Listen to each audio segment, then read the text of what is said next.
That's one of the many street lamps in Roswell where they're all made out to look like alien heads. So they sort of really embraced the story of Roswell in town.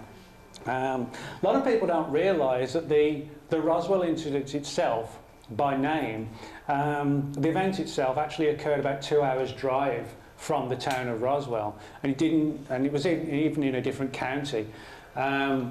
But the only reason it's linked with Roswell is because that's where the wreckage was taken to, because it was the home of the 509th Bomb Wing of the Roswell Army Air Force. And so that's really the only reason why Roswell has become a part of the story. The wreckage was taken there because it was the nearest military base. But the actual location is a place called the Foster Ranch. And that's, I went out there about 3 years ago with a film crew from the National Geographic Channel, and that's the actual site. There's like a plaque out there which sort of commemorates the event. And to get there from Roswell is probably about a good, I'd say about 100 minutes, something like that. And then when you get off the main road, you really need like an all-terrain vehicle, because the landscape is just up and down like this, and almost like vertical climbs at one point. And then you suddenly reach this totally flat area. And that's all across here is where they found all this sort of shining, weird memory metal that they talk about at the crash site. Now, one of the puzzling and sort of controversial things about the whole Roswell story is that reportedly there wasn't just one crash site, that apparently there were several, and maybe this thing sort of exploded in the air, or part of it came down at one place, kind of like an aircraft crash. You know, if a plane explodes in the sky, it doesn't all come down in just one place there. If it's 10,000 feet in the air, it can be spread miles around, you know. And that seems to be the case with the Roswell story. We have a story of a sort of a semi-intact vehicle at one site, this particular site where they found all this strange foil, and then another one where possibly there were a couple of bodies, and one of the stories is that maybe the bodies had been flung out or sucked out and came down further away. Well, Tim Cooper obtained a document that referred to a supposedly secret group in government called the Interplanetary Phenomenon Unit, which, by the way, actually was a real group, but the official story is today that none of the files can be found on it, although the name has been admitted as to being real. None of the files can be found, so we don't really know officially what they said. But the unofficial files that Tim Cooper got from his whistleblowers talked about how a number of people attached to the IPU were out at one of the crash sites where they found a number of bodies and started to feel ill, sickly, and then it just spiraled from there when they were just sort of bleeding from their eyes and nose and ears, which is like a classic sign of hemorrhaging. And a lot of viruses will do that. You know, very serious viruses can do that. And the story is that supposedly the bodies of the technicians that were at the crash site were very quickly guys went out in hazmat contamination suits and recovered those bodies and put them in hazmat suits and reportedly transferred them to a place that today is called Fort Detrick in Maryland. And Fort Detrick's where the government researches things like, you know, to try and combat, if you like, and prepare for the possibility of a biological attack on the US. They come up with antidotes for exotic viruses and how to defend the nation in the event that somebody released like a very lethal virus in the US. So in other words, Fort Detrick would be the ideal place to take these bodies and study them if it was suspected or proved that they were affected by some sort of alien virus. And Bob began digging further into the documents, the Fort Detrick link, and actually found a number of files which referenced the documents of a number of obscure people. There was a man named Dr. Charles Ray, and this was a name that nobody in the UFO field knew. And he was supposedly one of the people who had access to the bodies and was working on this program to try and understand this alien virus. Nobody knew who Ray was. He was like a really obscure scientist that worked at a place called Oak Ridge in the 1940s. And it took months and months, and eventually Ray's name popped up, and he was who the documents claimed he was. You know, that he worked at Oak Ridge, he did work on exotic viruses. So again, if this was just a hoax, somebody must have spent weeks just digging through files to find someone whose name just happened to fit the bill. And again, it's sort of typical hoaxes, you know, that they either fall apart or they're exposed. This one sort of existed in limbo for so long because it has these sort of very unique strands to it, where you have people like Charles Ray that, as I said, nobody knew anything about him. And so a lot of digging, a lot of, I guess, door opening went on Bob's part to try and figure all out what was going on. Now, that building there is actually quite a historic building because when the Roswell event occurred, some of the wreckage that was recovered by the rancher, Mac Brazel, was actually dragged into that building by Brazel. And the building is still there today. The only thing that's different is it's got a new roof on it, and the brickwork's sort of kind of been cleaned up and replastered, etc. But that's still the original building. Now, the reason I put that up there is because the rancher himself, as I said, handled the wreckage. But he didn't get sick. You know, there's no evidence that he fell victim to a virus of any sort. So, in other words, if somebody's handling pieces of the craft, etc., and they don't fall sick, then chances are, if it was a virus, then its lifespan, if you like, in our atmosphere wasn't very long. And that might explain why the guys who were out at the crash site recovering the materials weren't infected and didn't die and didn't suffer any adverse effects. But some of those who reportedly were literally sort of standing over the bodies and picking them up, that might explain why that would have happened. And particularly, you know, if we're talking about an air crash, some of the bodies might have been badly damaged. You know, maybe open wounds and things like that. You only need a second or two to get a bit of blood on you, and you know, in all the panic situation of finding alien bodies, you get a bit of blood on you and then you sort of scratch your face. You know, people might do things, you just don't think about it at the time. You know, these guys are sort of trained to respond to aircraft crashes and military situations. If they come across a crashed UFO and dead bodies of aliens, then that sort of blows everything out the window and everything they're taught. And you can understand possibly why normal procedures might not be followed. Everybody might be in a panic, what do we do, you know?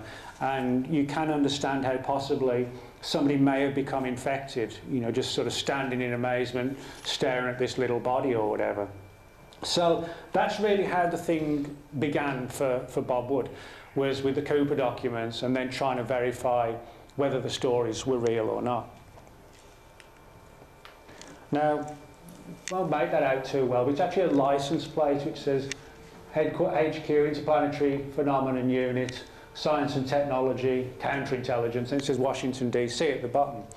That license was on the car of a guy I interviewed in 2002 in Taos, New Mexico, a guy named Dan Salter. And he claimed to be a member of the Interplanetary Phenomenon Unit way back in the 40s, this group that Bob Wood had been investigating and that seemed to play a deep role in this whole alien virus issue. Dan, when I met him sort of 11 years ago now, I think he was in his 80s then, so he's unfortunately dead now. But he had this license plate, so I got a couple of photographs of it, and you know, it doesn't prove anything, but he claimed that the plate was given to him on his retirement, and you know, as a thank you, if you like. And what was interesting is that, you know, anybody can buy a license plate and just put it, you know, on your car. You can have it made up, you know. But he had that one on the front and the back.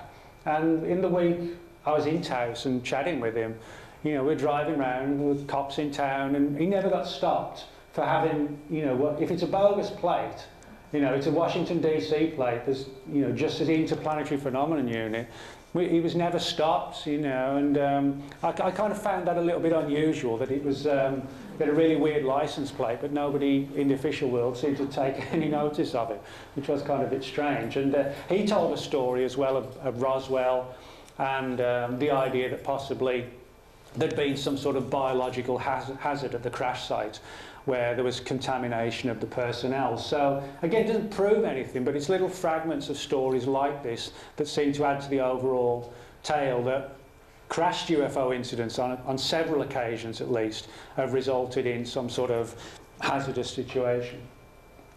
Now, back in 2001, that's when I took that picture. That's at the National Archives in Maryland.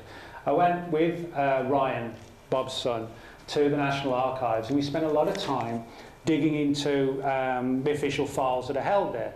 Now, there are literally millions of pages of documents at the National Archives on all sorts of different subjects. And one of the ones that we tried to follow up on was references in one of the other documents that Cooper got that talked about how supposedly that when they got out to the crash site and found the alien bodies and then the technicians were infected, there's also talk about dead animals in the area as well. And where it gets weirder, there's some references to what clearly sound like farm animals that had died at the site, which, again, you know, if we don't know how long the bodies were laying out in the desert heat. You know, a curious cow comes along and decides to sniff around the dead body of an alien, then, you know, you may find that the disease would then jump to the animal in the same way it could possibly jump to a person. You know, there are certain viruses that can jump from interspecies, if you like. And there was another story in the documents about animal parts, and that's a literal quote, contained in the wrecked UFO. But there's no sort of actual sort of expansion on what they mean by animal parts. But when you read it between the lines, it sounds like this is sort of the earliest years of when the government first got involved in monitoring cattle mutilations. There's a lot of controversy about cattle mutilations.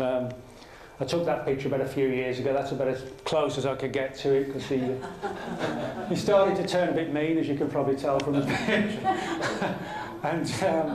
But cattle mutilations actually play a deep role in this particular story. And I'll explain what I mean by that. As I said, these documents that Tim Cooper got from his supposed whistleblower sources and that he gave to Bob Wood, as I said, talk about animals being affected at the crash site and things like this. Well, the cattle mutilation mystery largely goes back to 1967, when a horse named Lady was found in Colorado with the head and neck part of its body literally sort of stripped of flesh, I mean completely. And since then there have been more and more reports of killings of cattle, or predominantly in sort of the sort of southwest states, where blood's drained from the bodies, organs are removed, skin's removed, with what looks like surgical precision and technology. And there have been sightings of strange lights in the sky and black and unmarked helicopters flying around. And this sort of given rise to two theories, that the cattle mutilations are the work of extraterrestrials and the black helicopters are flown by a covert military group that is monitoring the mutilations to try and figure out what's going on. Well, one of the most disturbing theories that surfaces in several of the documents is the idea that it gets really controversial. It talks about the aliens, you know, trying to wipe out the human race, but not by, you know, like an Independence Day style attack, but by infecting the food chain, and then which in turn would infect us. And of course, I guess, you know, what's one of the most loved foods in the world, or types of food, beef. You know, you infect the US cattle herd, you know, it could cause a disaster and catastrophe. Well, when me and Ryan went to the National Archives, one of the things we did was to go through all the old records of what was called the Research and Development Board. And this was like an elite group of scientists that did research into all sorts of areas for the government back in the 40s, like atomic weaponry and rockets and, you know, early years of trying to figure out, will we one day get into space, that kind of thing. And we just really looked at these files on chance, you know, it was just like, you look at this one, I'll look at this one, etc., etc. We were there about a week, and going through some of these files, you know, when you ask for the files and they bring them out, you know, there are a lot of files where maybe nobody's even looked at them for sort of 20 or 30 years, but they were declassified maybe 40 years ago, but, you know, they're just sat on the shelves in the archives. You know, they can bring them out and they're sort of, you know, this high. You've got to spend all day going through them.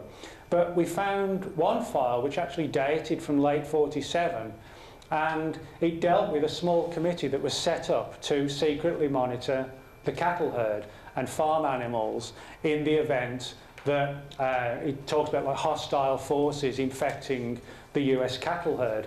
So it's kind of intriguing that although the document doesn't mention UFOs or Roswell or anything like this, It's dated only 4 months after Roswell, but talks about plans that need to be put in place to protect the cattle herd, to monitor for any attempts or what looks like attempts to infect the cattle herd, and then try and determine if that does happen, is it being done with viruses that could jump to us rather than just stay, you know, within the cattle herd itself. And of course, we know today that the biggest problem is so-called mad cow disease, BSE, or Creutzfeldt-Jakob disease as it's called.